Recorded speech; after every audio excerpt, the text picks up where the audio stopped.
जी को मैं बहुत सालों से जानती हूँ, बहुत छोटे थे जब से जानती हूँ कहा जाए तो। इनके फादर मेरे फादर को जानते थे।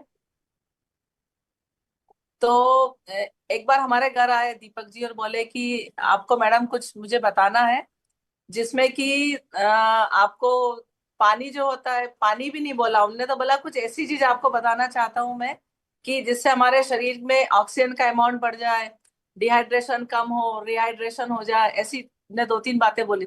मैंने कहा जरूर जरूर बताइए। और फर्स्ट टाइम जब मुझे दीपक ने ये डिमॉन्स्ट्रेशन दिया पानी के बारे में, मुझे इतना अच्छा लगा, इतना अच्छा लगा कि हम क्या पी रहे हैं हमें पता ही नहीं हम क्या पी रहे हैं। मैंने बोला कि आज से हमारा दूसरा पानी बंद, जब तक मेरे यहाँ मशीन नहीं लगती है आपके घर से मेरा पानी आएगा, मैं आज के बाद कोई दूसरा पानी पीऊंगी नहीं। उसी दिन 5 बॉटल दीपक जी के घर से आई मेरे यहाँ। जब जब तक मेरे यहाँ 15 दिन मशीन नहीं लगी तब तक 15 दिन दीपक जी के यहाँ से पानी आया। मैंने उस दिन से लेके आज तक 4 साल हो गए, 4 सालों में मैंने कोई दूसरा पानी नहीं पिया। और इस पानी को पीने के बाद तो दुनिया की ऐसी कोई बीमारी नहीं, आप 300 बीमारी ले लो, ऐसी कोई बीमारी नहीं है जो ठीक नहीं हो। क्योंकि हमारा पूरा शरीर ही पानी से बना हुआ, और पानी ही हमारी सेल्स के अंदर नहीं जाएगा तो हम कैसे, रिहाइड्रेशन होगा कैसे, हम लोग हैप्पी और हेल्दी रहेंगे। तो दीपक जी को, मालविया जी को मैं बहुत बहुत थैंक यू बोलती हूँ, धन्यवाद बोलती हूँ। तो ये पानी रिहाइड्रेशन बहुत अच्छा करता है और हमारे डिहाइड्रेशन को ठीक करता है, यानी पानी की कमी को ठीक करता, और शरीर में पानी की मात्रा को भरपूर हमारे अणु परमाणु टिश्यू सेल्स के अंदर जाने देता है। देखो प्रकृति ने इतना सुंदर शरीर बनाया है, ईश्वर को हमको एक एक चीज के लिए धन्यवाद देना चाहिए।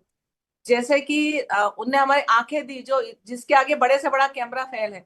नाक दी जिसकी सुगंध हजारों चीज की सुगंध ले। टंग 10,000 स्वाद लेती है हमारी टंग, ऐसी जीवा दी है। और लेकिन ये सब पानी से भरे हुए रहते हैं। और पानी का जो, हमारे हर चीज हमारे शरीर में पानी से भरी हुई है, तो पानी का बहुत ज्यादा इंपॉर्टेंस है। तो आज हम इस पानी के बारे में बात करेंगे। और पानी तो बहुत ही अच्छा है, लेकिन एक बहुत अच्छी चीज बताऊं आपको जो मैं आज शुरू कर रही हूँ। मेरा बहुत सारे प्रोग्राम्स मेरे चलते रहते हैं, जिसमें गर्भ संस्कार भी एक प्रोग्राम होता है कि गर्भवती माता है कैसे बहुत अच्छे संस्कारवान शिशु को जन्म दे। इसके लिए मेरी नेशनल इंटरनेशनल क्लासेस चलती हैं, जिसमें मैं हर चीज का महत्व बना बताती हूँ, पानी का तो जरूर बताती हूँ। उसके बाद हमारी प्रकृति से जुड़ी हुई क्लासेस भी शुरू हो गई है, नेशनल इंटरनेशनल, कि प्रकृति के साथ में रहने से क्या होता। प्रकृति के साथ में रहने से बहुत ज्यादा फायदे होते हैं, मैं आपको बताऊंगी। तो आज हम एक छोटे से विषय पर चर्चा करेंगे जिसका नाम है इन्फ्लेमेशन। इन्फ्लेमेशन का मैं आपको हिंदी में अर्थ बताऊंगी कि इन्फ्लेमेशन का हिंदी में अर्थ होता है सूजन। हमारे पास जितने पेशेंट आते हैं, कई लोग बोलते हैं मैडम मुझे बहुत सूजन रहती, मेरे चेहरे पे सूजन रहती, मेरे पैर में सूजन रहती, मेरे पेट में दर्द होता, मेरे हाथ में सूजन रहती, मेरे पैरों में तो रहती रहती है। बहुत सारी तकलीफों से महिलाएं आती है, लेकिन सारी तकलीफों का मुझे एक ही कारण समझ में आता है, पानी की कमी। सच बता रही हूँ, ये सबसे मूल कारण है, जड़ है ये, हर बीमारी की जड़ है। कैसे कि जो ये मूल कारण जो पानी का है, तो इसके लिए मैं आपको बहुत सारी बातें बताऊंगी कि पानी की कमी जब हमारे शरीर में होती है ना, तो स्वेलिंग आने लगती है, शरीर में सूजन आने लगती है। वो सूजन ही हर बीमारी का कारण है। जैसे किसी को आंखों में तकलीफ हुई तो कंजक्टिवाइटिस, गले में तकलीफ हुई तो उसको बोलते हैं थ्रोट इन्फेक्शन बोलते हैं, और कान में तकलीफ हुई ओटाइटिस। तो आईटीएस, आईटिस जहां भी लगता है मतलब इन्फ्लेमेशन, जहां आईटिस लगता है मतलब सूजन। कुछ लोग बोलते हैं मेरा अपेंडिसाइटिस का ऑपरेशन हुआ तो अपेंडिक्स में इन्फेक्शन होगा, इंटेस्टाइन में इन्फेक्शन होगा, यूरिनरी ट्रैक्ट में इन्फेक्शन हो गया। कुछ भी होता है, इसका मैं छोटा सा प्यारा सा एग्जांपल देके आज की क्लास शुरू करूंगी कि इन्फ्लेमेशन क्या होता है, सूजन क्या होती है, इसका पानी से रिलेशन क्या है। इसका बहुत अच्छा मैं आपको बताऊंगी कि पानी से क्या संबंध है। तो जो इन्फ्लेमेशन और सूजन के पहले एक छोटा सा एग्जांपल मैं आपको देती हूँ।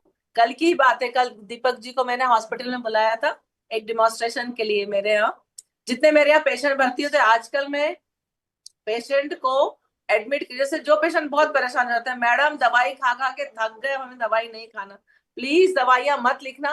तो मैंने कहा क्या जादू से ठीक करूं, दवाइयां नहीं खाना है तो एडमिट हो जाओ। जब वो एडमिट होते हैं तो मैं स्ट्रिक्टली फॉलो करती हूँ कि 1 घंटे में एक बार आपको 1 ग्लास पानी पीना, या नहीं पीना चाहे कुछ हो जाए, 1 घंटे में एक बार 1 ग्लास, नहीं पीते बने आधा ग्लास पियो। और आपके घर के पानी की बोतल खाली कर दो, मेरे घर का पानी लो। सबको कैंगन वाटर देती देती हूँ, पेशेंट को एडमिट करती हूँ। वाह। और उसके बाद हर 1 घंटे में पानी पिलाती है। तो उसका मैं चमत्कार आपको बता रही हूँ कि एक लेडी आई थी अभी कम से कम 5 दिन पहले, काजल नाम की, जिसके यहाँ भी एक कैंगन वाटर का इंस्ट्रूमेंट अब लगने वाला है, आज ही उसकी बुकिंग होगी।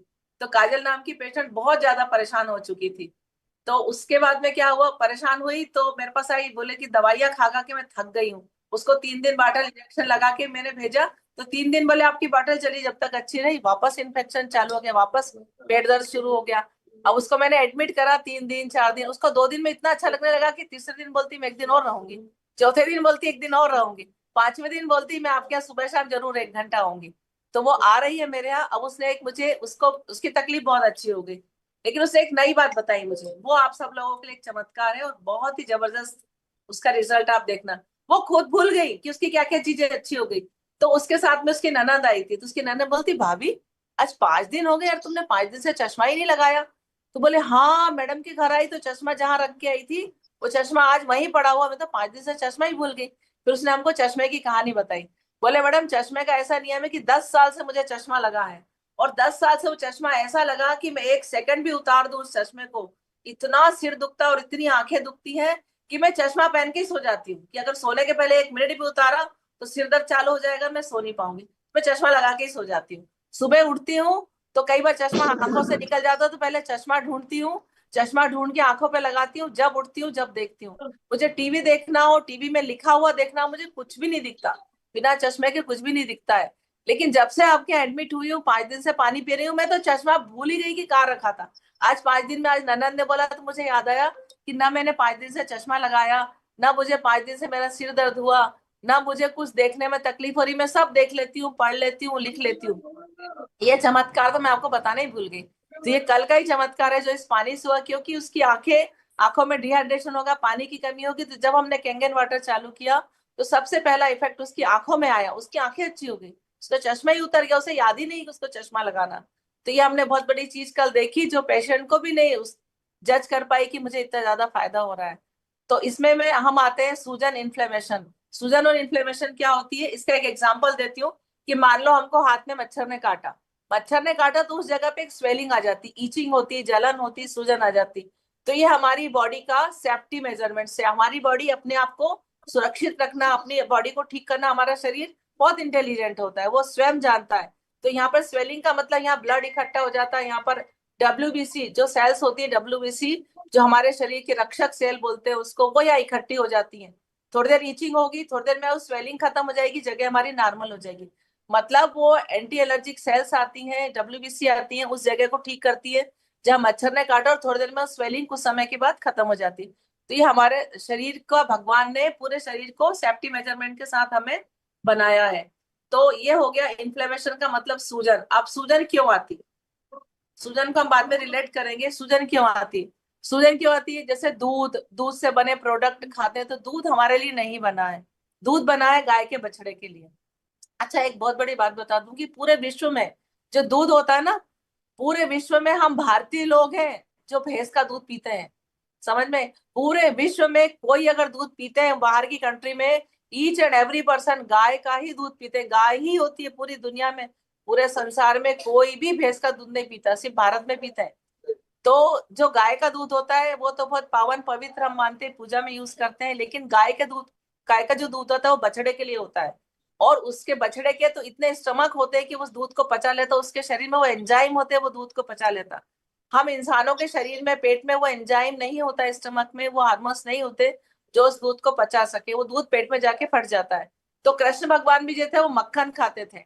मक्खन क्यों खाते थे, क्योंकि मक्खन ही हमारे लिए, हम घी खा सकते हैं, घी हमारे लिए बहुत अच्छी चीज है। घी का भी मैं आपको आगे बताऊंगी कि घी क्या क्या फायदा करता है और घी क्या चीज है। घी बहुत अच्छी चीज है, लेकिन घी के बारे में मिथ है, घी नहीं खाना मोटे हो जाओगे, घी नहीं खाना हार्ट नहीं चलेगा, हार्ट खराब हो जाएगा, कोलेस्ट्रॉल बढ़ जाएगा, बीपी बढ़ जाएगा, ये हो जाएगा।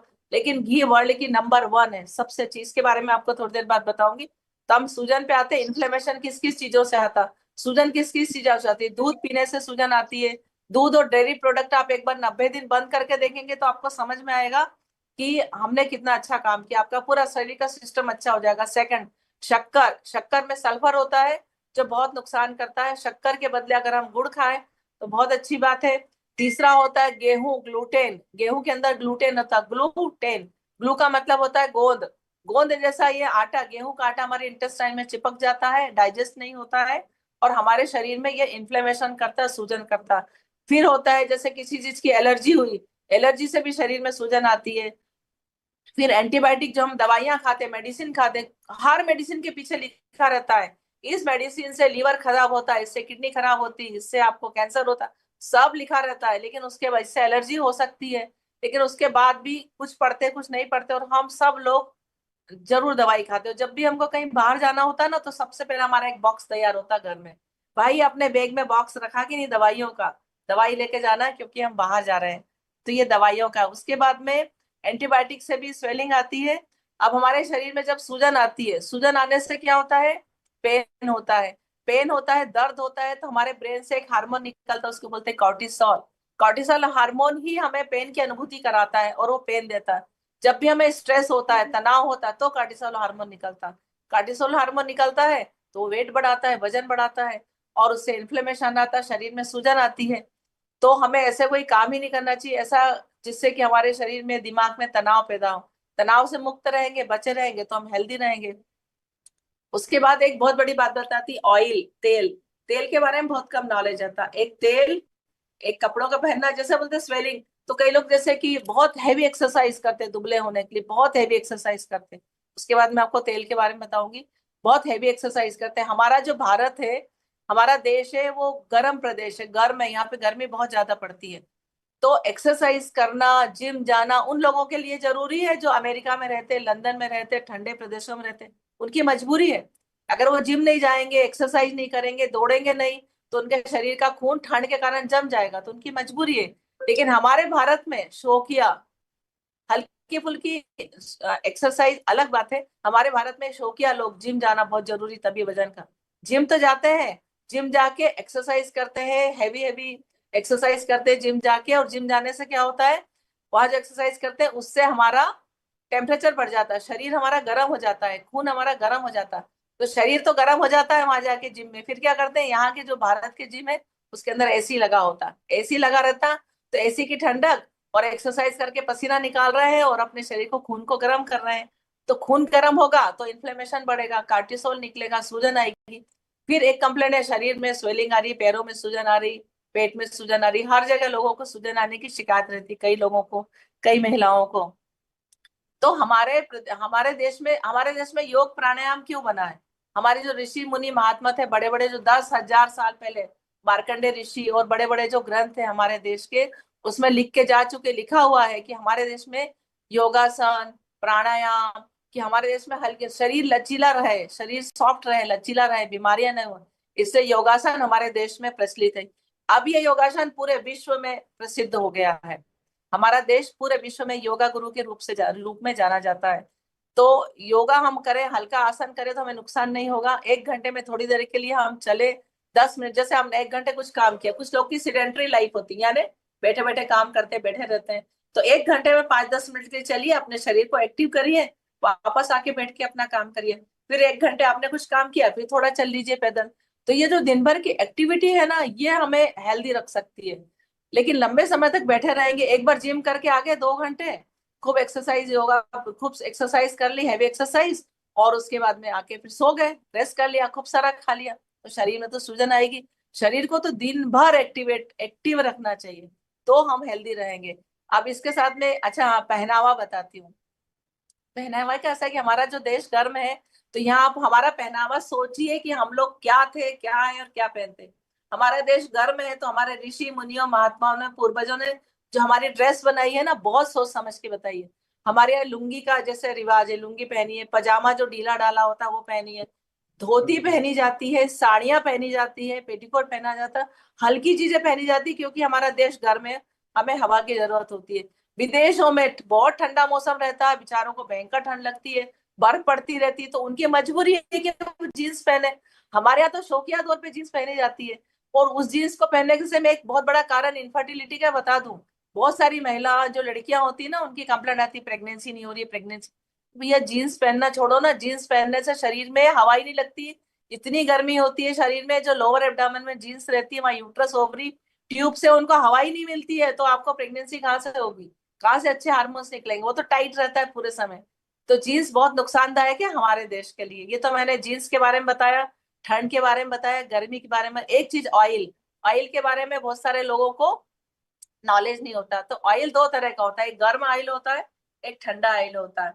तो ऑलरेडी हमारा शरीर गर्म है भारत के हिसाब से, यहाँ के टेम्परेचर के हिसाब से, और हम उसके ऊपर से गरम ऑयल, गरम ऑयल किसको बोलते हैं? तिल्ली के तेल को गरम ऑयल बोलते हैं। और तिल्ली के तेल के बाद में जो होता है दूसरा, सरसों का तेल है, तिल्ली का तेल है, सनफ्लावर है, जितने भी डबल रिफाइंड तेल जो आते हैं, ये सब बहुत हाई टेम्परेचर पे इनको 700 डिग्री पे गर्म करते हैं, फिर ठंडा करते हैं। तो डबल रिफाइंड करके इनको खूबसूरत बनाते हैं कि बहुत क्लीन दिखे, साफ दिखे। लेकिन ये हमारे लिए जहरीले होते जाते हैं। ये जब हम खाते हैं इस तेल को, और हम बघार लगा देते हैं, और बघार लगा देते हैं, तो क्या होता है, और गरम तेल, गरम गरम सब्जी, उसमें और मिर्ची डाल देते हैं, मसाला डाल देते हैं, और फिर तरतराट बना के खाते हैं। निमाड़ में तो बहुत ही ज्यादा है, लाल मिर्ची के लिए फेमस है हमारा निमाड़। तो तेल, मिर्ची, मसाला खूब अच्छे से खाते हैं, फिर एसिडिटी होती है, गैस होती है, यूटीआई होता है, यूरिनरी इन्फेक्शन होता है, थ्रोट इन्फेक्शन होता है, क्या क्या नहीं होता सारे। इंटेस्टाइन खराब होती है, इंडाइजेशन होता है, कॉन्स्टिपेशन होता है, पाइल्स होते हैं, फिस्टुला होते हैं, फिशर होते, 1000 बीमारियां होती है। तो जो गरम तेल होता है ये हमारे शरीर को और गर्म करता है, और गर्म करता है तो इन्फ्लेमेशन होता है। इन्फ्लेमेशन मतलब सूजन आती है शरीर में, पेटों में, हाथों में। तो दूसरा तेल हम आपको बताते हैं जिसको बोलते हैं ठंडा तेल। अच्छा, जो गर्म तेल होता है ना उसमें ओमेगा 6 होता है, और जो ठंडा तेल होता है ना उसमें ओमेगा 3 होता है। ओमेगा 3 हमारे शरीर के लिए बहुत ज्यादा इंपॉर्टेंट है। ऐसा नहीं कि तेल ना खाएं, तेल खाएं, लेकिन उसको समझ के खाएं। जैसे कि सबसे ठंडा तेल, फिर हम सोचेंगे मैडम सबको गर्म बोल रही है, फिर हम क्या खाएं, सब्जी किससे बनाएं? तो दो तेल दुनिया में, वर्ल्ड में दो चीजें होती जो नंबर 1 नंबर 2 होती। तो हमारे भारत में जो ठंडा तेल माना जाता है उसको बोलते हैं, सब लोग जानते हैं, ठंडा तेल जो हमारे देश में माना जाता है, जो हमारे शरीर के लिए बहुत लाभदायक है, बहुत पावरफुल है, उस तेल को कहते हैं नारियल का तेल, कोकोनट ऑयल। केरल में कोकोनट ऑयल को सिर में लगाते हैं, कोकोनट ऑयल की मसाज करते हैं, कोकोनट ऑयल से सब्जी बनाते हैं। वहां की सारी सब्जियां कोकोनट ऑयल में बनती हैं। तो अधिकतर जो साउथ इंडियन होते हैं, केरल के लोग होते हैं, दुबले पतले स्लिम होते हैं, बाल उनके बहुत अच्छे बाल होते हैं। तो कोकोनट ऑयल ठंडा ऑयल होता है। कोशिश करें आज के बाद जो गरम तेल है उनको खाना छोड़ दें, कम से कम करें। सनफ्लावर बहुत इमरजेंसी है, रेयर है। क्या होता है कि जब हम खाना खाते हैं तो पानी पिया, खाना खाया, तो खाना तो पच जाता है, जो तेल होता है चर्बी के रूप में हमारे शरीर में जम जाता है, और उसको निकालना तो हमको आता नहीं है। निकालने की कला आती है कैंगन वाटर को। ये इस पानी को भी दूध बना देता है, इस तेल को भी दूध बना देता है, एब्जॉर्ब करा देता है पूरी बॉडी में, बहुत पावरफुल है। तो ये सा हमारा जो खाने में हम जो गर्म और ठंडे तेल में दो चीजें देखो, वर्ल्ड में जो नंबर 1 है ना, वर्ल्ड में जो नंबर 1 है वो है घी। पूरे वर्ल्ड में नंबर 1 घी भी ठंडे तेल में आता है। घी भी ठंडा होता है। घी ऐसी चीज है जो कब स्किन टेम्परेचर पे उसको ऐसा, पुराने जमाने में घिस के ही देखते थे, कोई घी खरीदने जाता था तो ऐसा उसको घिस के देखते थे। तो घी वर्ल्ड का नंबर 1 है, लेकिन जो बहुत बड़ी बड़ी कंपनियां हैं, फैक्ट्री है, उनने उसका नाम खराब कर दिया, अरे घी नहीं खाना। लेकिन घी हमारे जॉइंट की ग्रीसिंग के लिए, ओवर ऑयलिंग के लिए बहुत जरूरी है। जैसे बचपन में हम लोग साइकिल चलाते थे ना, याद होगा हम सबको, बचपन में साइकिल चलाते थे, आज भी छोटे बच्चे चलाते हैं। तो छोटे बच्चों को बहुत क्रेज होता था कि जो साइकिल की चेन होती है ना उसकी ओवर ऑयलिंग करना है, उसमें ऑयल डालना है, तभी वो अच्छी स्मूथ चलेगी। ऐसे ही हमारा शरीर है, इसमें अगर घी नहीं खाएंगे, घी नहीं डालेंगे, तो जॉइंट पेन होंगे और बहुत सारी बीमारियां हो जाएगी। जो हमारी इंटेस्टाइन होती है ना, इंटेस्टाइन को भी घी चाहिए होता है। इसलिए आजकल एक नया फार्मूला में बोला जाता है, जब आप खाना खाने बैठे तो सबसे पहले आप 2 चम्मच घी पी लीजिए, घी पी लीजिए, फिर उसके बाद में सलाद खाइए। सलाद खाइए, सलाद क्या होता है, प्री और प्रोबायोटिक होता है। जब सलाद खाते हैं ना तो हमारे जो अंदर बैक्टीरिया होते हैं, लैक्टोबैसिलस, बहुत सारे बैक्टीरिया होते हैं जो हमारे खाने को डाइजेस्ट करते हैं। तो वो बैक्टीरिया बहुत खुश हो जाते हैं कि वाह मुझे मेरा खाना मिल गया। तो वो बिल्कुल तैयार हो जाते हैं और अच्छे अच्छे एंजाइम्स निकालना शुरू कर देते हैं, जो हमारे खाने को बहुत अच्छा डाइजेस्ट करता है। कुछ लोग बोलते हैं क्यों खाए सलाद, हमें सलाद बिल्कुल पसंद नहीं, हमारी थाली में तो रखना ही मत, हम तो सलाद खाएंगे नहीं। भैया सलाद नहीं खाओगे तो खाना नहीं पचेगा। तो 2 चम्मच घी, इसका एक बहुत अच्छा एग्जाम्पल दूंगी अभी आपको मैं घी का। तो पहले 2 चम्मच घी पीजिए, चलो आपसे सादा घी नहीं पीते बनता है, तो आप उस घी में इतना सा काली मिर्च डाल लीजिए, चुटकी भर। काली मिर्च डालिए, काला नमक डालिए और सौंठ डाल लीजिए, और 2 बूंद नींबू के डाल लीजिए। उसके बराबर टेस्टी कुछ नहीं होगा, उसको आप पी के देखिए, लेकिन कुनकुना होना चाहिए। गर्म होना चाहिए उसको, इतना टेस्टी लगता है। अब इसका एग्जाम्पल देती हूँ आपको, बहुत प्यारा सा एग्जाम्पल है। आपने घर में बर्फी बनाई, एक थाली में बर्फी ली, बर्फी का जो मटेरियल बनाया उसको डायरेक्ट थाली में डाल दिया और जमा दी, तो क्या जमेगी? नहीं जमेगी, निकाल ही नहीं पाओगे आप, चिपक जाएगी थाली से। अब जब उस थाली में हम सब लोग, चाहे हम कितने भी गांव में विलेज में रहते हैं, हमारे पूर्वज पहले थाली में घी लगाते थे, घी लगाने के बाद बर्फी का मटेरियल उसमें डाल के फिर बर्फी बनाते थे। क्यों लगाते थे भाई, की क्या जरूरत है, डायरेक्ट डाल दो, चिपक जाएगा। वही सिस्टम हमारी इंटेस्टाइन में होता है कि जब हमने घी पी लिया 2-3 चम्मच, तो हमारी इंटेस्टाइन हो गई स्मूथ, स्मूथ हो गई इंटेस्टाइन। उसमें जब हम खाना खाते हैं तो हमारा खाना चिपकेगा ही नहीं, हमारा खाना अच्छे से डाइजेस्ट होगा और अच्छे से मोशन बन के स्टूल बन के निकल जाएगा। तो हमारा तो मतलब क्लीनिंग होगी, झाड़ू लग गई हमारे इंटेस्टाइन में। पहली झाड़ू घी से लग गई, बहुत से चिकनाहट आ गई, तो हमारा खाना नहीं चिपकेगा। दूसरा होता है ये हमारा फाइबर, क्या बोलते हैं इसको, सलाद। सैलेड में फाइबर होता है, फाइबर से हमारे प्री प्रोबायोटिक बन गए, हमारे जो अंदर के इंटेस्टाइन के बैक्टीरिया है उनको उनकी पसंद की चीज मिल गई, पहले उनको खुश कर दो, अब वो अच्छे एंजाइम निकालेंगे। फिर दाल चावल सब्जी रोटी खाओ तो बहुत अच्छा पचेगा, बहुत अच्छा पचेगा तो हम हेल्दी रहेंगे, हेल्दी रहेंगे तो हमको क्या बोलते हैं, किस तरह की बीमारी नहीं होगी। अच्छे अच्छे लोग, जैसे हम लोग कई बार सुनते हैं, पान तंबाकू नहीं खाते, बीड़ी सिगरेट नहीं पीते, ड्रिंक नहीं करते, फिर भी उनको आंतों का कैंसर हो रहा, क्यों हो रहा भाई? क्यों हो रहा आंतों का कैंसर?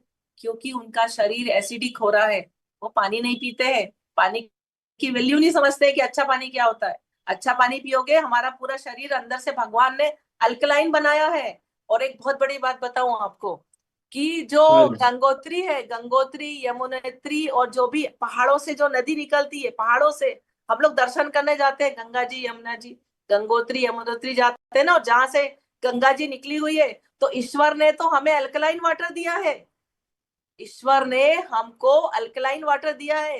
जो गंगोत्री यमुनोत्री से निकलता है, वहां जाके टेस्ट करिए कैंगन वाटर का, वो गंगोत्री का पानी और कैंगन वाटर सेम निकलेगा, सेम। लेकिन हम इंसान इतने खराब हैं कि हमने गंगा जी के पानी को दूषित कर दिया है। कपड़े डालना, नहाना धोना, कचरा डालना। आप और नर्मदा जी, हमारी नर्मदा जी तो इतनी पावन है, इतनी पवित्र है कि गंगा जी में 100 डुबकी लगाओगे तो पापों से तरोगे। नर्मदा जी के तो दर्शन करने मात्र से हम तर जाते हैं, हाँ। हमको पुण्य मिलता है। इतनी पावन नगरी के किनारे हम रहते हैं, मतलब हम कितने भाग्यशाली हैं। नर्मदा जी के किनारे हर कोई नहीं रह सकता, हर किसी की मजाल नहीं है कि नर्मदा जी के किनारे आके रह जाए। नर्मदा जी के किनारे वही रह सकता है जिसने पूर्व जन्म में ऋषि मुनि के रूप में गुफाओं में, कंदराओं में, हिमालय में तपस्या की है। वही आज नर्मदा जी के किनारे है, स्थापित है। तो हम बहुत पुण्यवान है, हम लोग भाग्यशाली हैं कि माँ नर्मदा जी ने अपने किनारे हमको रहने का सौभाग्य दिया है। तो ऐसी पावन नगरी के लिए मैं बोल रही थी कि पानी की हमको बहुत कीमत समझना चाहिए, बहुत वैल्यू करना चाहिए। भगवान ने तो हमें दे दिया कैंगन वाटर जैसा पानी। तो अब जापान वाले बड़े इंटेलिजेंट थे, गंगोत्री आए, गंगा जी को समझा, पानी की अल्कलाइन का जो पावर है उसको समझा, और वैसा का वैसा गंगोत्री उन्हें अपने जापान में बना ली जाके। और हमारे देश में है तो हम उसकी वैल्यू नहीं समझते। तो उस गंगोत्री के पानी को, नर्मदा जी के पानी को भी हमने बहुत गंदा कर रखा है। एक महात्मा है ओंकारेश्वर में, तो उनसे वहां मिलने गई थी, एक मार्कंडे ऋषि आश्रम है। मार्कंडे ऋषि सबसे प्योर पावरफुल ऋषि माने जाते हैं, जो 10,000 साल पहले हमारे देश के 18 महापुराण ग्रंथ, देवी भागवत, दुर्गा सप्तशती लिख के चले गए, बहुत पावरफुल। तो उनकी वो भी है, जहां वो तपस्या करते हैं ना, वो जगह आज भी ओंकारेश्वर में है। और आज भी 3 बजे रात को उठ के वहां वो तपस्या करते हैं। और जो बहुत पावरफुल लोग होते हैं ना, उनको वो दिखते भी हैं, दर्शन भी देते हैं। ये एक सत्य घटना है। तो वो जो वहां के महात्मा थे मार्कंडे ऋषि के, बोले मैडम, हम लोग हर 15 दिन में इस नर्मदा जी से 1 ट्रक भर के गंदे कपड़े निकालते हैं। मुझे इतना दुख हुआ उस दिन, 1 ट्रक भर के गंदे कपड़े निकालते हैं। इतनी गंदगी लोग डालते हैं नर्मदा जी में कि हमको दुख होता है कि इससे पावनी पवित्र गंगा, इसकी हम पूजा करते हैं, इसकी हम परिक्रमा करते हैं, जिसकी परिक्रमा में नंगे पैर चलते हैं, जिसकी परिक्रमा में बड़े बड़े मतलब बिजनेसमैन हो, बड़े बड़े पैसे वाले लोग हो, अमीर लोग हो, गरीब लोग हो, कोई नहीं कुछ सोचता और नर्मदा जी की परिक्रमा करने निकल जाता है। इतनी पावन नदी को जितने भी लोग आज इस प्रोग्राम को सुन रहे हैं, संकल्प लेंगे कि हम कोशिश करेंगे जीवन में कि अपनी नर्मदा जी को हम पवित्र रखने की कोशिश करें, जिसके किनारे हमें जन्म लेके परिवार सहित रहने का सौभाग्य मिला है। ऐसे नर्मदा जी के हमें दर्शन मिल रहे हैं। तो वो नर्मदा जी का जल, उसको बहुत पवित्र करके और पवित्र से अच्छे से आप हाथ जोड़ के और नमस्कार करके पीजिए, इतना पावन जल है। तो हम कहाँ पर थे? इन्फ्लेमेशन में थे, सूजन में थे, कि क्या क्या चीजें हमें, दूध पीना शरीर में सूजन करता है, शक्कर खाना शरीर में सूजन करता है, गेहूं खाना, अनाज खाना शरीर में सूजन करता है, एसिडिटी करता है, एलर्जिक सब्सटेंस खाए तो वो कुछ खाने में आ गया, एलर्जी हो गई स्किन की, उससे स्वेलिंग आती है। खराब ऑयल, गरम ऑयल खाते हैं तो उससे सूजन आती है। दूसरा, मैं आपको एक चीज और इसमें बता दूं कि सूजन के साथ साथ जो हम ये करते हैं, क्या बोलते हैं, जो लोग बार बार खाना खाते हैं ना, हम तो इतना अच्छा पानी पी रहे हैं, हम तो दुबले नहीं होते, हम तो भैया, तो पानी के साथ दूसरी चीजों का भी ध्यान रखना पड़ेगा। पानी तो बहुत अच्छा है, पर आप अगर बार बार 10 बार घर में खाओगे दिन भर में, तो आपका जो डाइजेस्टिव सिस्टम है, उसको बोलते हैं डाइजेस्टिव, डाइजेशन इन्फ्लेमेटरी। डाइजेशन का इन्फ्लेमेटरी कैसा, हमारा जो पाचन क्रिया है उसमें भी स्वेलिंग आ जाती है कितना खाओगे। तो नियम बांधो। पक्षी कैसे होते हैं? सुबह उठते हैं 6 बजे, जब एक बार दाना चुग लेते, खा लेते हैं, दिन भर सिर्फ पानी पीते हैं, और शाम को 6 बजे के पहले सूरज डूबने के साथ उनका खाना फिनिश, उसके बाद में सो जाते हैं वो। और हम इंसान 6 बजे के बाद खाना शुरू करते हैं रात को 2 बजे तक। तो हम अगर प्रकृति के साथ चलेंगे, पंछियों के साथ चलेंगे, पक्षियों के साथ चलेंगे, जानवरों की तरह, हम जानवर होते हुए भी वो लोग इतने इंटेलिजेंट होते हैं कि अगर बीमार हुए कुछ हो तो खाना छोड़ देते हैं। और हम मनुष्य, भैया हम बीमार है तो खिचड़ी ला दो, हमें फल दे दो, हमें ये दे दो, हम उसके बाद भी मांगते रहते हैं। तो अगर हम खाना छोड़ेंगे तो हेल्दी रहेंगे। मतलब एक चीज और बता रही हूँ, कि जो लोग फास्टिंग करते हैं ना, फास्टिंग, व्रत, उपवास, हमारे ऋषि मुनियों ने ऐसे नहीं बनाए थे, बहुत बड़ा साइंस जानते हैं वो लोग, बहुत बड़े साइंटिस्ट थे हमारे ऋषि मुनि, महात्मा, वो सारा साइंस जानते थे कि अगर फास्टिंग करोगे तो हेल्दी रहोगे, अगर फास्टिंग करोगे तो शरीर की सूजन उतरेगी, अगर फास्टिंग करोगे तो डाइजेशन अच्छा होगा, एसिडिटी, गैस, बीमारियां खत्म होगी। तुमने एकादशी बना दी। नारियल खाओगे तो, नारियल तो सबसे बढ़िया चीज है, नारियल खाओगे तो हेल्दी रहोगे। तूने क्या करा, लोग तो ऐसे नारियल खाएंगे नहीं, पूजा में रख दो। तो पूजा में नारियल हमारे यहाँ इसलिए कंपलसरी है कि हम किसी भी रूप में पूजा के नाम से, प्रसाद के नाम से नारियल तो खाए, कंपलसरी। तो नारियल बहुत ज्यादा इंपॉर्टेंस है, नारियल का तो हर चीज काम की है।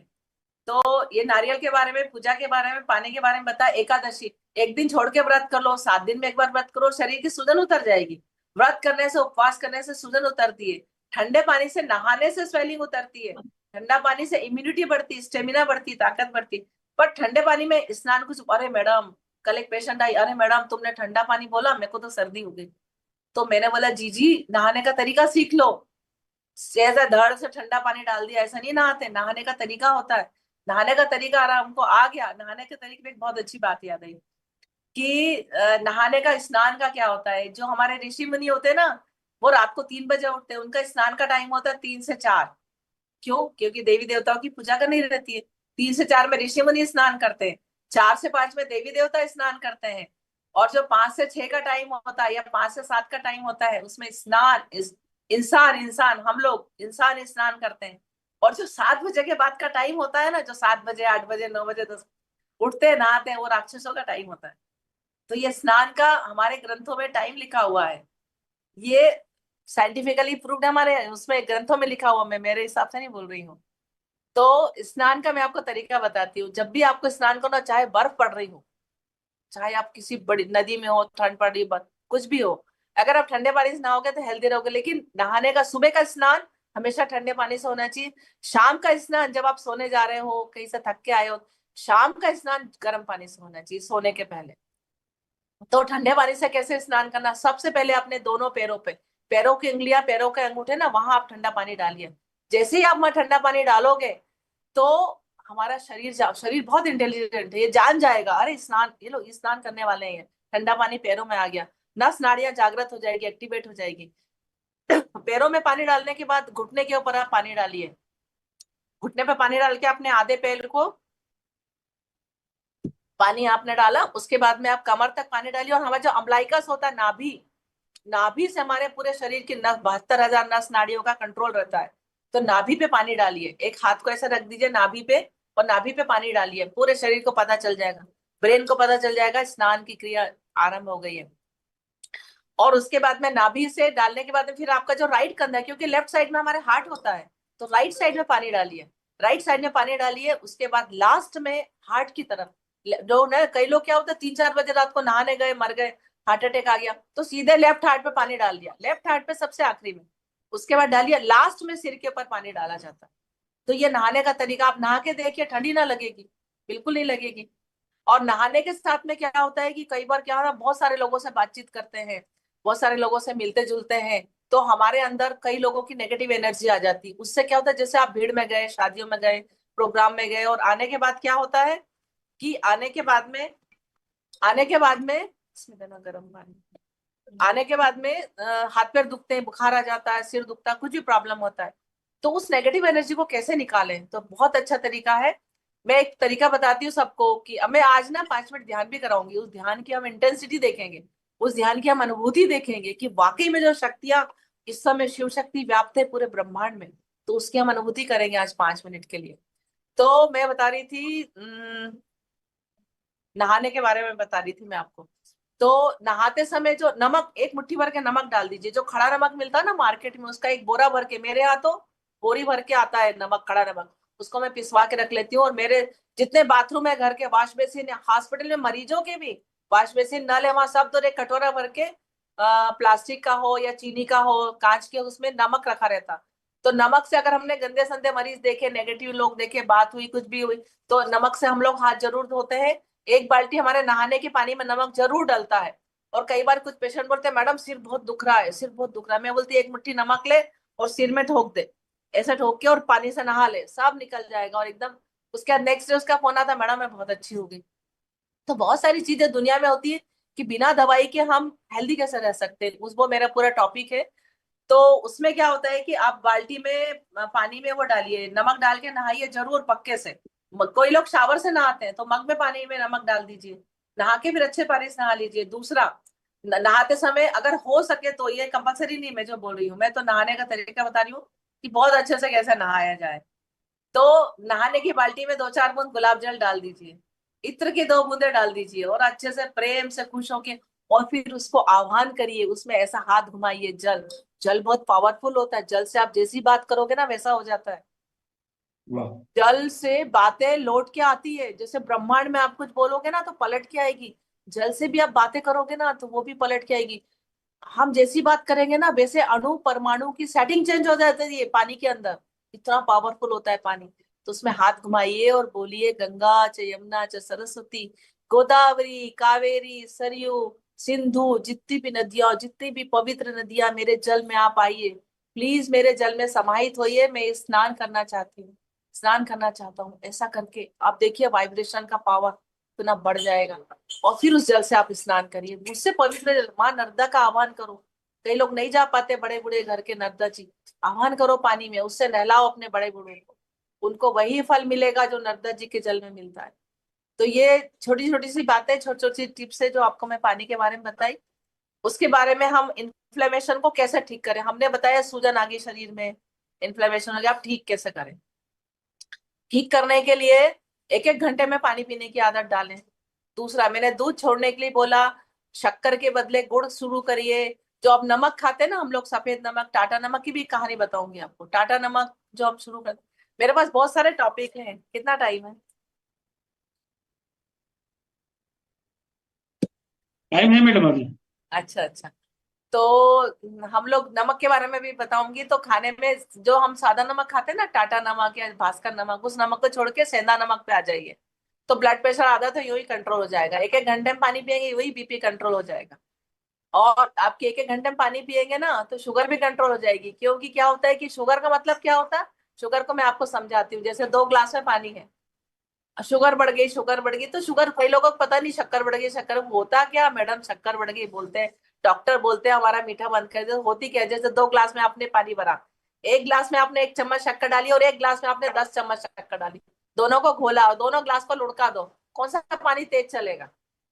1 चम्मच शक्कर वाला पानी तेजी से दौड़ेगा, और जिसमें 10 चम्मच आपने शक्कर डाल दी वो धीरे धीरे लुढ़केगा। क्यों? क्योंकि पानी मोटा हो गया।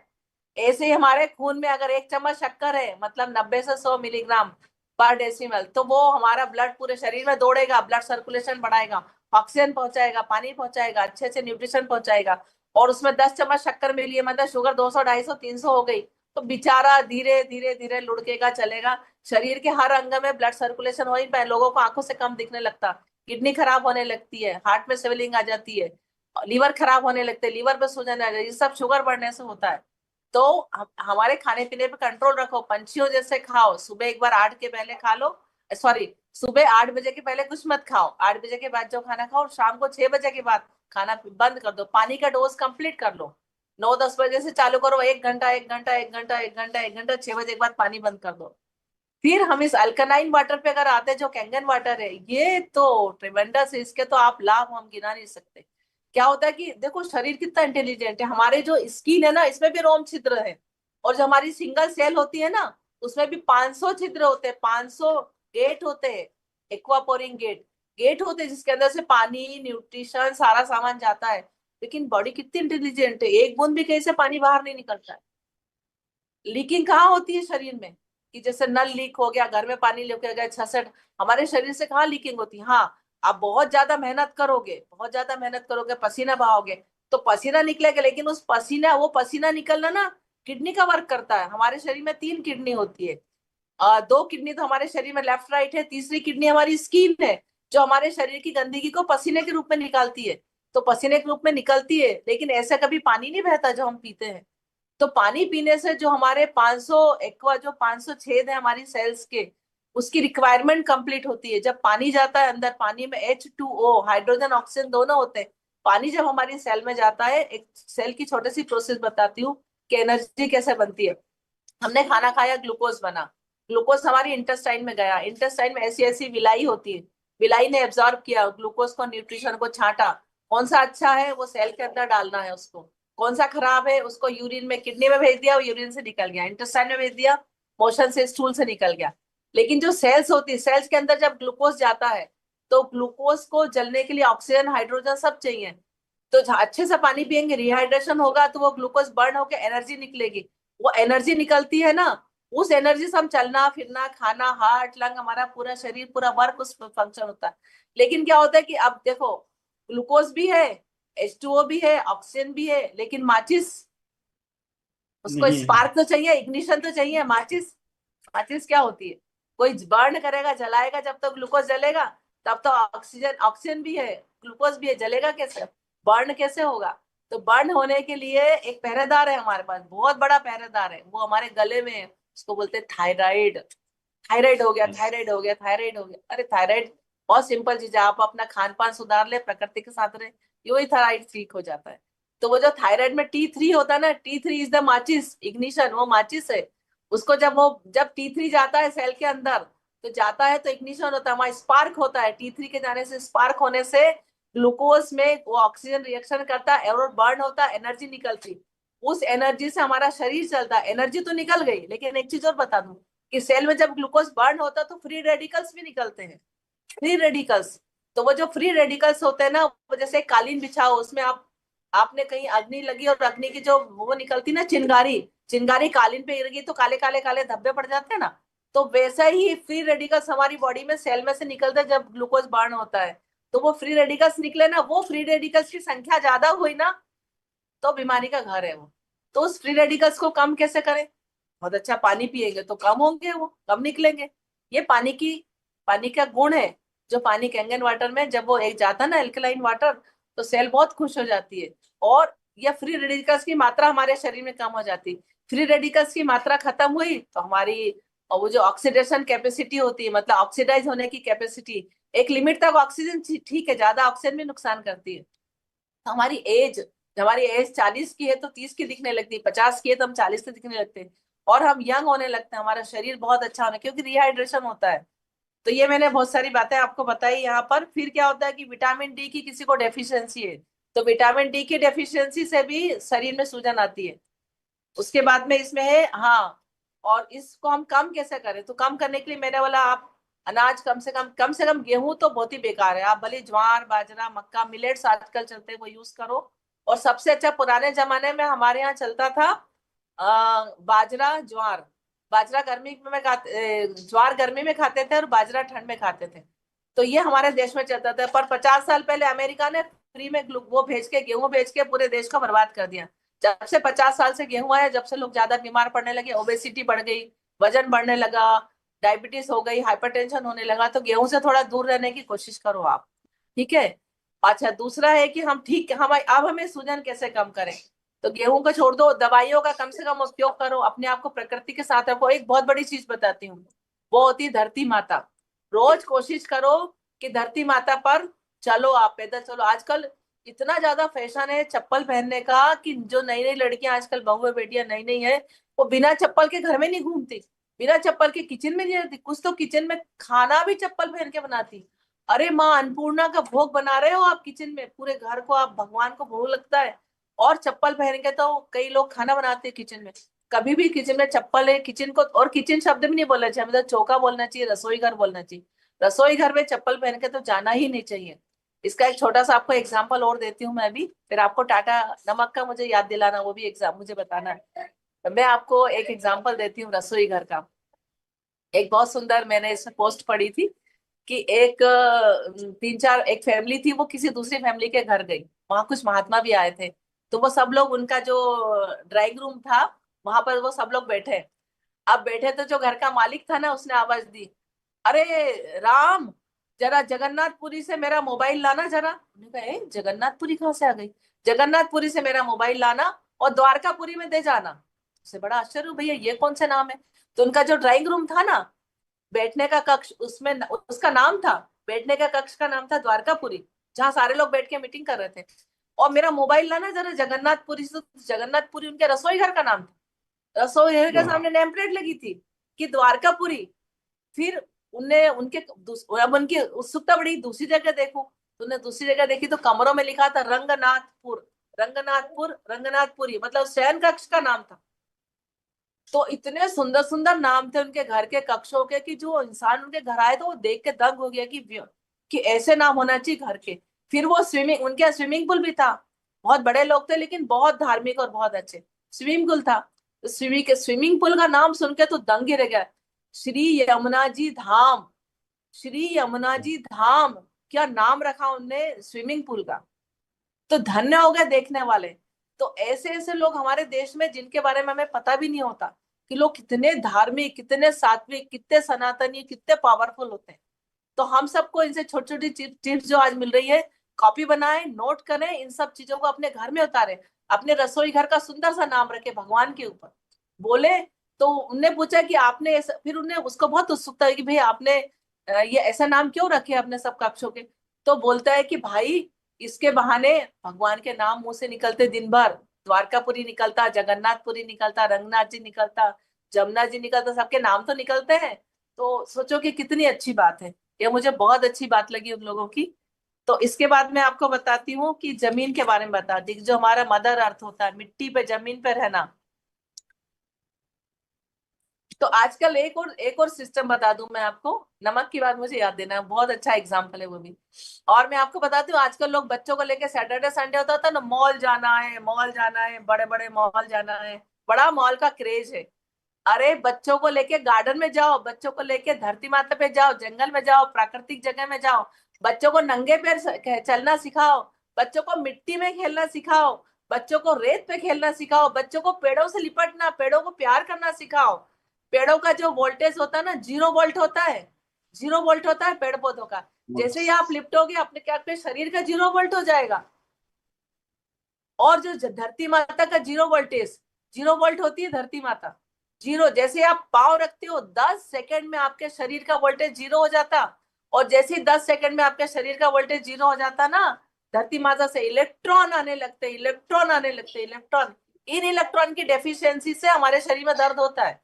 और जैसे धरती माता पे आप चलना शुरू करोगे, आप एक्सपेरिमेंट करके देख लो, चलो 1 घंटा, आधा घंटा, चलो धरती माता पे, आपके शरीर के ना सारे दर्द 15 दिन के अंदर खत्म हो जाए, स्वेलिंग ना उतर जाए। आपकी धरती माता में अथाह पावर है, अथाह शक्ति है कि वो आपका यस। इन्फ्लेमेशन दूर करे, आपकी सूजन दूर करे, आपको हेल्दी रखे।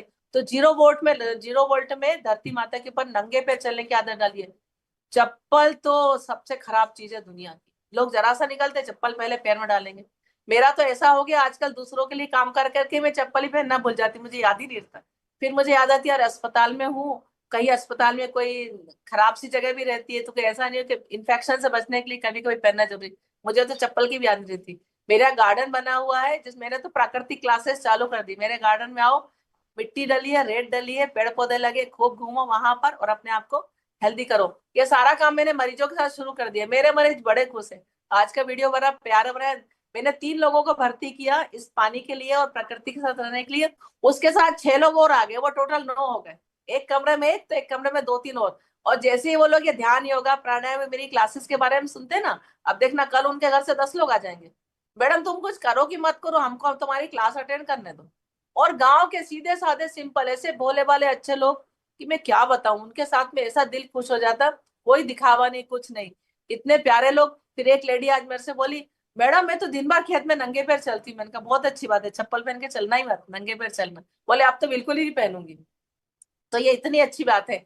अच्छा दूसरा और बताऊं कि कई लोग चौथी पांचवी छठी बिल्डिंग पे रहते हैं, तो उन्हें धरती पता नहीं कब से नहीं देखी, पता नहीं कब से गार्डन नहीं गए, पता नहीं कब से मिट्टी में गए। तो कल मेरा एक इंटरनेशनल प्रोग्राम चलता लंदन से, गर्भ संस्कार। क्योंकि लंदन में अमेरिका में सब कुछ जरूरी गर्भ संस्कार, वो लोग समझते ही नहीं क्या होता है, क्योंकि वहां पर संस्कृति नहीं है। वहां माँ को माँ नहीं समझते, पिता को पिता नहीं समझते, वहां कोई रिलेशन नहीं, इमोशन नहीं, आपस में बस पैसा पैसा पैसा है, भव्यता है। पर अंदर जो हमारे अंदर इमोशंस है ना, वो अमेरिका लंदन में नहीं है। वहां भी मेरी क्लासेस चलती, तो कल गर्भ संस्कार की क्लास थी मेरी। तो उस क्लास में एक लेडी ने बोला कि हम लोग मल्टी स्टोरेज बिल्डिंग में रहते, तो 5 साल से मैंने धरती नहीं देखी, मैं नीचे ही नहीं उतरी। 5 साल से मैंने देखा ही नहीं कि पेड़ पौधे, एक बगीचा। आपने आज याद दिलाया, अब मैं कल से रोज बगीचे में जाऊंगी और मिट्टी में नंगे पैर चलूंगी। तो अभी मुझे बोले, अब तभी मुझे बच्चे नहीं हो रहे हैं। तो तब उसको समझ में आया कि इनफर्टिलिटी का कितना बड़ा कॉज है। धरती तो हमारे सारे प्रॉब्लम खींच लेती है। तो अच्छे हार्मोन्स निकलेंगे, जब एस्ट्रोजन प्रोजेस्टेरॉन कोलेस्ट्रॉल अच्छा बनेगा, तो फिर हमारे कितने प्रॉब्लम, इनफर्टिलिटी खत्म होती है। जैसे सूजन खत्म हुई शरीर की, आपने बहुत अच्छा वाला पानी पिया, आपका यूरिनरी इन्फेक्शन बिना गोली के खत्म हो जाएगा।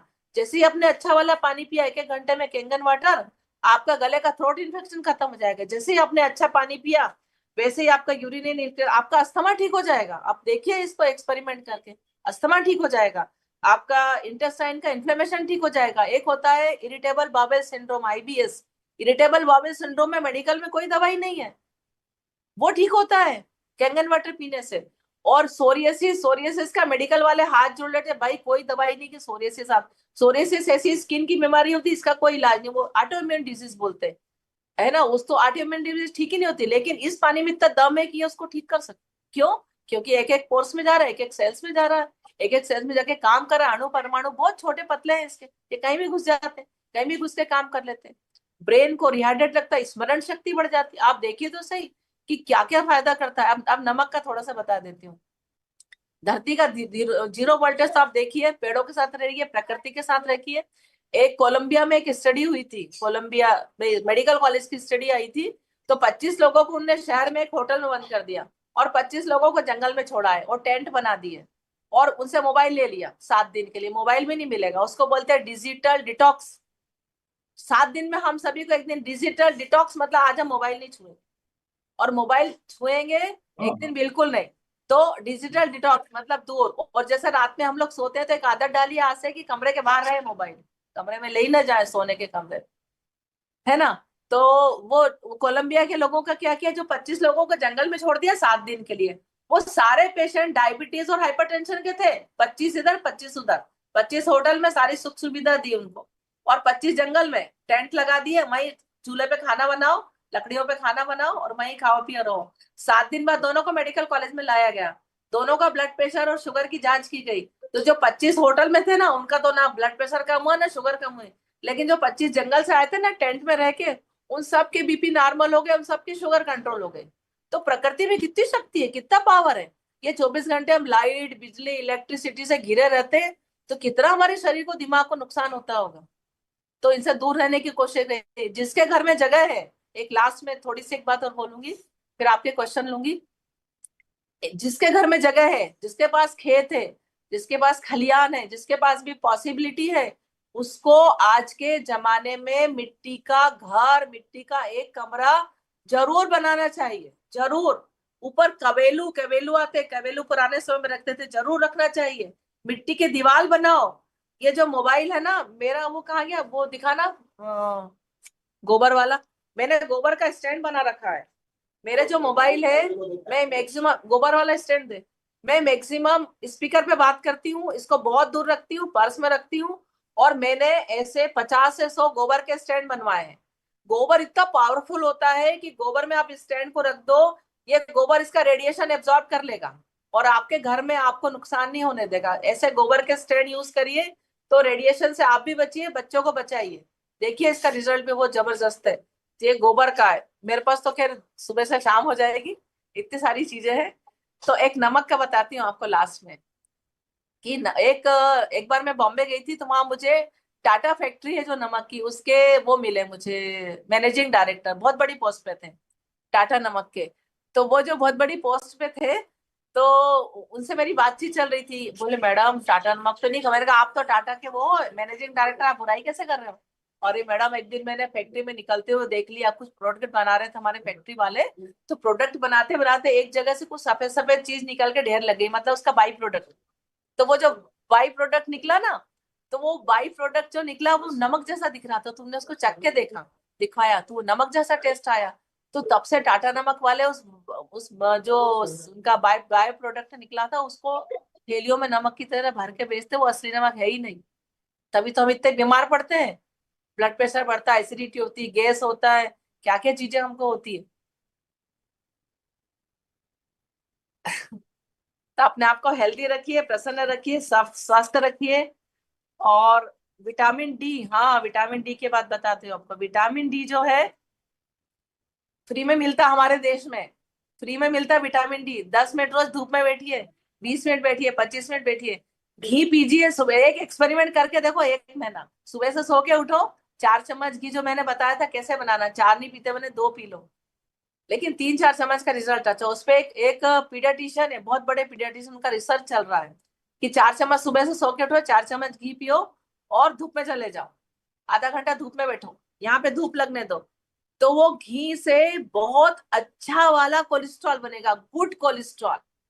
गुड कोलेस्ट्रॉल बनेगा और विटामिन डी बनेगा। और गुड कोलेस्ट्रॉल बना तो एस्ट्रोजन, प्रोजेस्टेरोन, टेस्टोस्टेरोन हार्मोन बनेंगे बहुत अच्छे। और ये सारे हार्मोन इनफर्टिलिटी वाले प्रॉब्लम, बच्चे नहीं होने वाले प्रॉब्लम दूर करेंगे।